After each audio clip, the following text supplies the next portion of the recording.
Hello বন্ধুরা, তোমরা কেমন আছো? আশা করি তোমরা সবাই ভালো আছো আর আমিও ভালো আছি। তো আমাদের কোনো প্ল্যান ছাড়াই আজকে আমরা চলে এসেছি শিমলিবাসের মন্দির। এটা হচ্ছে এশিয়ার দ্বিতীয় বৃহৎ রাজরাজেশ্বর শিব মন্দির। কম বেশি তোমরা সবাই জানো এখানে বড় করে শিমলিবাসের মেলা হয়। কম বেশি তোমরা সবাই এসেছো, কিন্তু আমি কোনোবার আসিনি। বেশ কয়েক বছর আগে একবার এসেছিলাম মন্দির দর্শন করতে।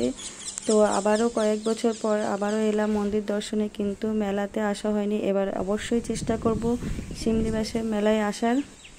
তো মন্দিরে আসা মাত্রই বৃষ্টি শুরু হয়ে গেল, ঝোড়ো হাওয়াও বইছে, মেঘও ডাকছে।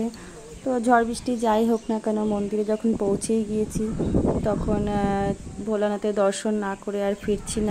যেহেতু বৃষ্টি শুরু হয়ে গেছে, তাই কোনো রকমভাবে মন্দিরের চারপাশটা একটু ঘুরে ঘুরে দেখছি।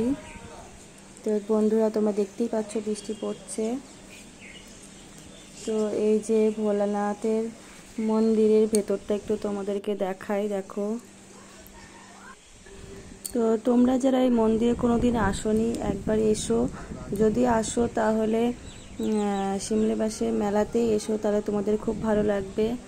আর আমিও এবার অবশ্যই চেষ্টা করব এই মেলাতে আসার।